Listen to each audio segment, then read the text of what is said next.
What's going on, FA Nation? Happy Wednesday, and welcome to the Fantasy Alarm NBA DFS live stream. I am your host, James Grande, joined alongside Jon Impemba. John, what's up, brother? You were the man on the playbook today, breaking down the 9-game main slate, tons of injury news, tons of unsettling feelings in our stomachs, knowing that the trade deadline is tomorrow, and pretty much everyone that's rumored to be involved in trades, John, are playing on tonight's slate. Right. I put a big, huge warning at the top of the playbook today, basically being like, this playbook is being written as if everybody is currently playing. I am absolved of fault should somebody get traded halfway through the game because I don't know. In the playbook, I obviously tagged a couple guys as I considered to be risky because their names have been floating around trade rumors, and use them as your own risk. But again, we never know when these deals are going to happen. Last night that massive 14 trade went down at midnight or something like that, like some insane deal there. So, it's happening. Tomorrow's the deadline. So I suggest playing light tonight. I think you should stick to that. Just some names, just in case you're living under a rock or, don't pay attention to Twitter. D'Angelo Russell, Andrew Wiggins, both two of the names that are really surfaced. Drummond, possibly. Drummond in trade rumors. All three playing tonight. All three in realistically good spots, guys that we want to attack, but we do have to proceed with caution. There are some notable totals on this slate, John. Atlanta, Minnesota sticking out like a sore thumb. 239. Pretty hard to ignore there. That's the only game over 230. We do have Memphis, Dallas, 226. Golden State, Brooklyn, 223. Something I found interesting, I don't know if you did as well, Phoenix, Detroit, down from 224 to 218, 6-point drop from the start of the day. I wonder if that was from the rumored Rockets looking to acquire an Eastern Conference center trade. It would be intriguing. I wonder what would be included in that trade, concerning the Rockets. What do the Rockets have to give up at this point? Daniel House. I don't know. Yeah, I don't know if that's going to land under Drummond. Rivers, remember Austin Rivers, Tony Snell? That was a rumored trade like a couple of days ago. Tony Snell is on the Pistons. Rivers is on Houston. Percolating players. And all of a sudden they work their way up to Drummond for somebody. Who knows? Let's go into the slate and ignore that trade rumor that nobody cares about. I'm just kidding. I don't care about it, but it was out there. It was out there.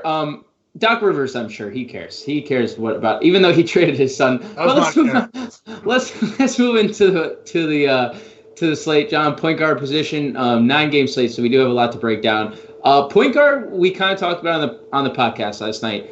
It's pretty cut and dry at the top, where we have Trae Young, and then there's a big drop off to Chris Paul and Colin Sexton, and then there's another big drop off to the value tier. So why don't you just take us through point guard, because this seems like one of the easier positions to break down on a whole, based on all the positions we have today.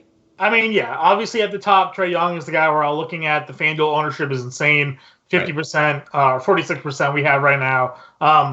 DraftKings, his ownership's a little bit lower because you're trying to fit in a lot of some of the other high-priced plays, most notably Karl-Anthony Towns. So it's difficult to really go stars and scrub. That being said, for me, Trae Young's still the top overall point guard on the slate. It's a smash matchup against Minnesota, who we don't know who they're going to be playing at point guard today. I mean, it could be Culver. It could be Point Wiggins. It could be your guy there. I keep on escaping his name. Was it Jordan McLaughlin? Jordan McLaughlin. Yeah. So, I mean, it really could be any one of them. And it doesn't matter. Trae Young was hitting almost half-court shots against Boston the other day. He was pulling up from the logo, like his feet were in the logo, and hitting threes. So he's elite. He's far and away separates himself, not only talent-wise, but then price-wise. Because after that, it's a big jump down. I like attacking Cleveland frontcourt or backcourt rather. Chris Paul, a really strong option tonight. In that mid-tier. If we're looking at, sort of value plays, we have Reggie Jackson. He was limited coming off in the second night of a back-to-back the other day. I think those limitations will be off him tonight against Phoenix. We don't know exactly how competitive of a game that one's going to end up being, but again, they're a team that's sort of hurting with depth. I expect him to, play 30-plus minutes tonight and be productive. So he's in a great spot. Over on FanDuel, most notably, I think Mike Conley we can look at. He played 30 minutes the other day. Obviously, the price is a little bit more expensive over on DraftKings. Not a ton. He's still 5,100, which is, doable for him. Up against Denver. I just like the FanDuel price a little bit more. And then there's Brad Wanamaker, who he didn't start for Boston the other day, but started the second half, still played 25 minutes, and gave us like 36, I think it was, fantasy points, or 30, something in that range, low to mid 30s in fantasy point production. So, it's a good spot for him, especially if he ends up starting with no Smart, no Kemba Walker. So, those are the guys that I've targeted, but there are certainly a lot of other guys that are point guard eligible on DraftKings, and then on FanDuel, like you said, there's more value if you want to go with like a McLaughlin or something like that. Let's just quickly go over this cash or GPP. Reggie Jackson, cash or GPP, or both. I would use him in GPPs. Brad Wanamaker. Probably a GPP play as well. Mike Conley. I think on FanDuel you could probably consider him on cash because of the cost. You wouldn't play Reggie Jackson on DraftKings and cash games at a $4,900 price tag? I mean, it's not terrible. I mean, I was just, it's you could, I guess. It's fine. I mean, again, I'm looking to spend up in other areas on FanDuel at least. So if you're looking to save money, like Conley, we still have like a decent ownership projection over on FanDuel. It's 30%. So Him and Jackson are sort of similar in that aspect. And you can save $700. So, yeah, if you have the money and you want to play Jackson, that's fine. But Conley played, 30 minutes. He gave us a good fantasy production. So, I mean, I don't think either are terrible. We also saw Jackson just go 2 for 17 from the floor. Right. So, I mean, you never know exactly how that's going to play for him either. You actually gave him too much credit. 1 for 16. 1 for 16. On the floor. Even worse. So I think this is a perfect transition to shooting guard, as we just got a lineup note that D'Angelo Russell will start and play tonight. And that takes us over to the shooting guard position, where we were talking about on the podcast last night. I mean, it's a great spot for Russell against Brooklyn. It's a great game environment in general for a fantasy, appeal regardless. What's your take on Russell, though? $8,400 is obviously not cheap. $7,700 is more appealing over on FanDuel, but we do have some really good plays up here at the top tier, specifically Russell, Dinwiddie, Wiggins. I guess, how would you prioritize them? And is Russell, how are you approaching him, considering he could be traded at any moment? GPPs only, and if I'm making one lineup, he's not in it. If I'm making multiple lineups, probably makes a couple because it is a smash spot. But he could literally take the tip off. GM gets a phone call like, "Yep, we'll trade you to Minnesota," and he's off the floor. So, it seems it doesn't happen often that players are traded like within the game in the NBA. It seems like we see it in baseball, we see it in other ones. I can't remember the last time. Maybe you can. A player was traded mid-game in the NBA, where they just like took him off the floor and that was that. So. There's still risk involved. If trade talks intensify, they sit them down. They don't want to, if they really think they're coming close to something. But the upside's great matchup against Brooklyn, a little revenge narrative. If I'm making 20 lineups, maybe he makes 2. If I'm making one lineup, he's not in there for me. What about Dinwiddie and Wiggins? Wiggins seems to be the guy that everyone is gravitating to tonight. As you can see, 42% ownership over on FanDuel at a sub 7K price tag, super appealing. 7,400 even on FanDuel, or DraftKings rather, is super cheap. And then we have Dinwiddie coming off a really bad game, and likely because Karis LeVert stole the show. Mm-hmm. But he's still we still saw the fantasy production without Kyrie Irving earlier in the year. What's your take on Dinwiddie and Wiggins? So I'm going Wiggins as my primary play here. And he, also a little bit risky because he was someone mentioned in possible trade talks as well. Earlier today there was reports saying that if Golden State was to trade Wiggins or Russell to Minnesota, they were looking to get Wiggins back in return. And would Minnesota do that trade? I don't know. So I had to at least throw a little risky tag next to him. But he's my number one play against Atlanta just because, one, they're so short on depth that he's going to play not only the minutes that he always plays, but I think like he's just going to be involved more than we're used to, probably even more than we're used to seeing him. So, and it's a smash spot against Atlanta. If you want to be contrarian, you can go ahead and use Dinwiddie because, again, I think no ownership. I would think less ownership than what we're showing would be on him because of LeVert, because of the Oladipo. Like, there's other value plays at shooting guard. I like Dennis Schroeder a lot more. At a similar price tag, you can play Gilgeous-Alexander, who's been producing against Cleveland. So the plays around Dinwiddie, to me, will make me feel like there's going to be less ownership there. But we're actually showing him to have decent amount. I guess we'll wait for an update to see if that changes. I'd agree with you in terms of ownership, especially considering we got news that Victor Oladipo's minutes restriction are up. And he's starting. And now he is starting. So, it's very hard to ignore a guy at $4,800 that was an all-star last year. Was an all-star starter if he didn't get hurt, right? I believe he was going to start that game, if not, if he wasn't injured. If I do recall, maybe I'm making that up. Because remember we did the draft, right? We did the draft, the All-Star draft. Yeah, he was drafted. Jim was he was drafted by Jim. He was saving that for late. It was this year's All-Star game. But it's very hard to pay up for Dinwiddie when we have guys like Oladipo and LeVert down here, right, John? I mean, LeVert coming off his best game of the year, and you mentioned the playbook. He went for 10x. If you don't have 10x in your lineup, you are not going to take down a tournament if you don't have that guy who hits 10x, and at this price, that is very viable, again, considering the matchup. And then again, Oladipo, not an easy spot, but he's an elite player who has taken 31 shots in the last 2 games. I like that he started.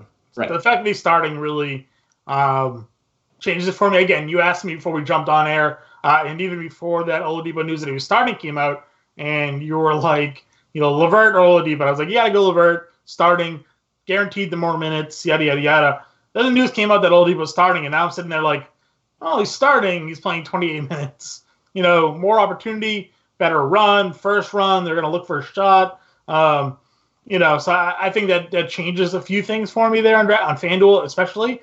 I'm wondering how many people pivot to that, but I still love LeVert, just given the upside that he brings as well. It's very hard to play FanDuel considering you have to play two of these guys, because if you're not playing one of these values are going to be left out because you're likely going to play Wiggins in another shooting guard spot.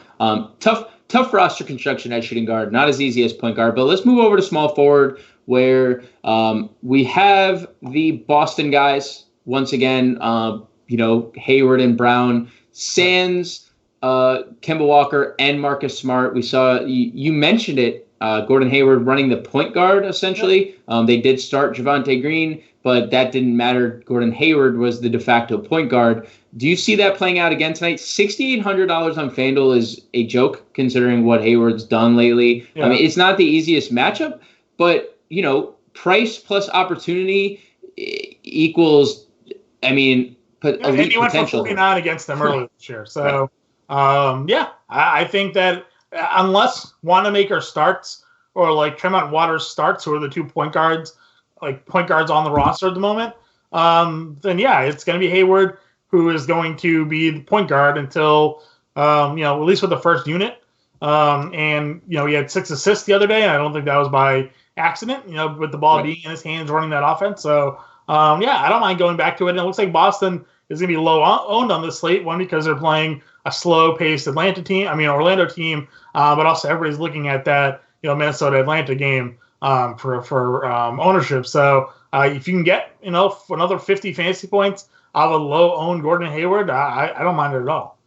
Let's move down the small forward list where we have some contrarian options, and then we have some chalkier value options. We have the likes of Bojan Bogdanovic in an interesting matchup against Denver, who is pretty much without every forward on their roster potentially because they traded Juancho. Michael Porter Jr. is doubtful or questionable.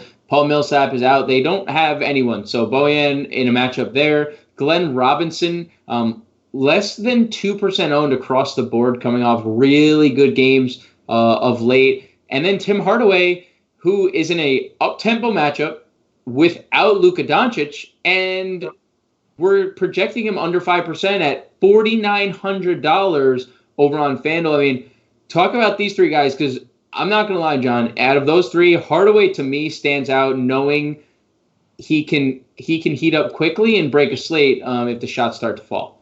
Yeah, I mean, like you said, Robinson himself, over 30 plus fantasy points in 5 of the last 6. I mean, he is no slouch either. But the usage obviously more open for Hardaway, especially with the other guys that are also ruled out along with Luka. No Seth Curry, JJ Barea. So there's more offensive opportunities. He had a down game the other day, bounced back in a big way in his last outing. Now he gets an up-tempo game against Memphis, which is good for him. And then I like on DraftKings more specifically, I like Bojan home against Denver. He's another guy that you look at his last handful of games, and only twice over the last 10 has he scored less than 28 fantasy points, and you're getting him at 55 and 5,900. So that's 6x plus upside there. So all three of them, you're right, low-owned plays because we're looking at Culver and Okogie, who isn't in the playbook, but he's mentioned in the Culver write-up at small forward as likely very chalk. And for me, I'm a little bit worried about them. I know, it's a great matchup for them.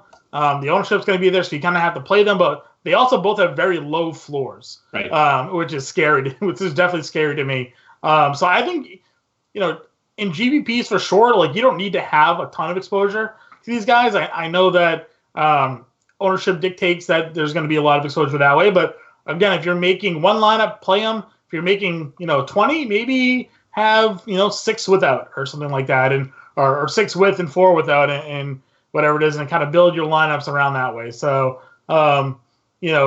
because there is that opportunity for them to fall flat on their face. The one that intrigues me even more, if we're looking at value with low ownership, is Torrey Craig, because Denver was involved in that trade last night, and now Will Barton may not play. They don't have Malik Beasley. They don't have Michael Porter Jr. Did we get an update on Jeremy Grant? I saw he was still questionable. No update yet. No update on anything. Denver has apparently not released an injury report because we still don't even know if Michael Porter is going to be ruled out. Yeah, I saw him as doubtful. So, I mean, they could literally have nobody. They could have, Monty Morris, Torrey Craig. I don't know who else on that roster. They probably had to, go ahead and call someone up from the G League. So Torrey Craig is very interesting to me at 3,300 on DraftKings. If you're looking for a salary saver, a guy that can play multiple positions and kind of fit into your lineup. So I go that way. Let's move over to power forward, where the king himself sits on his throne, and that is Kristaps Porzingis, who has now gone for 35 and 12 or better in back-to-back games without Luka Doncic. And now he gets Memphis, an exploitable front court and a very nice pace-up spot for Dallas in general. Is point per dollar, is Kristaps your favorite play of the slate? I mean, yeah, we went over it on the podcast. He's in every one of my lineups tonight. I understand that there's always an opportunity to fail. But 1.4 fantasy points per minute, almost a 30% usage rate without Luka on the floor. He's gone for 50-plus in pretty much every game that Luka hasn't played in. The price tag keeps rising, but that's fine. Up-tempo game against Memphis. If Valanciunas gets off the floor, because I don't think he's going to be able to chase him out, to the three-point line. He's getting Jaren Jackson. He's getting Brandon Clark. Those are just absolute smash spots for Porzingis, who's thriving really as the point of the offense.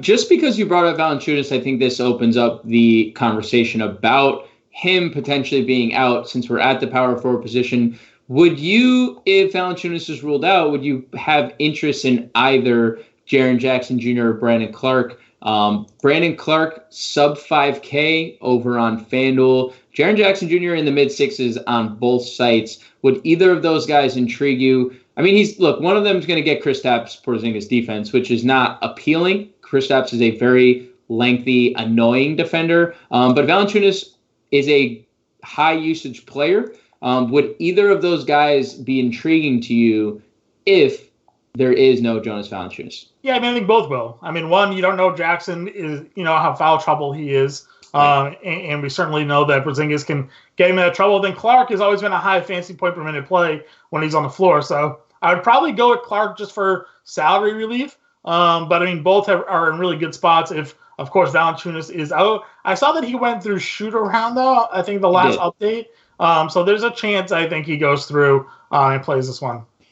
Just for people's knowledge, Jaren Jackson Jr. 1.2 fantasy points per minute, Brandon Clark 1.1 when Jonas Valanciunas has been off the floor this year. So both kind of elite fantasy producers. I thought that was a good opportunity to get that in. But back to power forward, we have Domantas Sabonis, who's going to check in at low ownership, especially $9,200 over on DraftKings.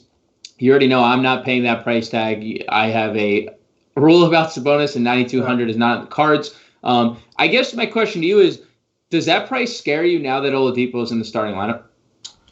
No. I mean, I was never, and the write-up says this, like, I don't really know about the $9,200 on DraftKings. Right. But on FanDuel, I think at 83 is more than an okay play. There's still no TJ Warren. Oladipo going to the starting lineup is fine. Sabonis has still had a big game against Dallas the other day, 59 fantasy points, and Oladipo played in that game. So, I think there's double-double upside here. We've been attacking Toronto's front court, for the most part, whenever Gasol has been out of the lineup. I know Ibaka's a good shot blocker, but, Siakam hasn't been a great defender. Sabonis, I think, is still capable of putting himself in a really good spot here. And he had a double-double already against them this season, 12 points, 17 boards. Again, I know that there was no Oladipo, and Oladipo is going to take 15 to 17 shots. But, I mean, Warren was taking a lot of shots before, too, and it didn't really seem to impact them. Plus, Oladipo is actually a pretty good passer as well. The rest of the power forward position is very deep, John. We have John Collins, who plays one more game or however many more games without Clint Capella. Soon this value on John Collins probably diminishes a little bit. We have Jason Tatum, sans Kemba Walker, and Marcus Smart. We have Larry Nance, who's coming off a huge game. Tristan Thompson was downgraded from questionable to doubtful. Draymond Green, who's coming off big games, still projected to be low owned, and Serge Ibaka, all here in the mid tier.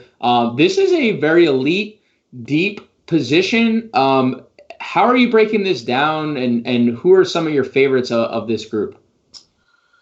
Yeah, I mean, I like Nance more on FanDuel at his 5,100 and 65 on DraftKings. Obviously, is a big bump in price. So Nance on FanDuel. I'm with you on the Draymond Green. I think Draymond Green has been, you've been trying to get us to play Draymond Green for a while, and I've kind of been like, back and forth. But he's finally starting to do what his upside tells him that he should do. He's contributing high categories across the board in triple doubles. Potential. He's giving you some blocks and steals. So I'm in on the Draymond Green train. I like him more on DraftKings because you do get those bonuses there. So that's fine.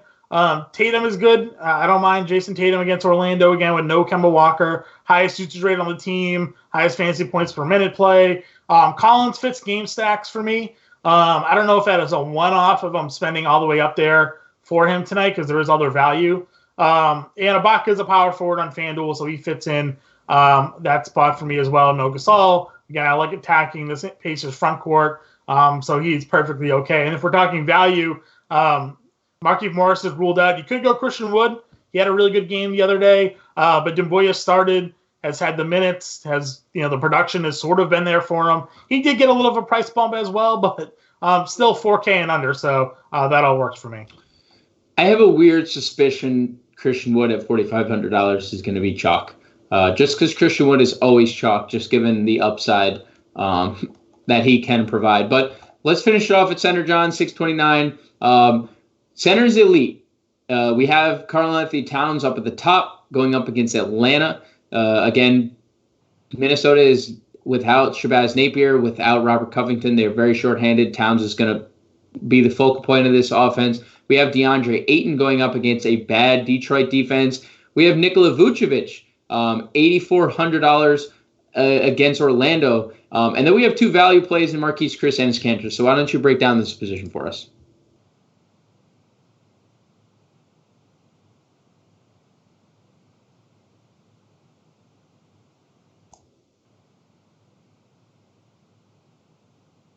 You can do it. There's enough value there to go ahead and play Towns. Like I said, I've tried to get him in all my lineups to pair up with Young and Porzingis.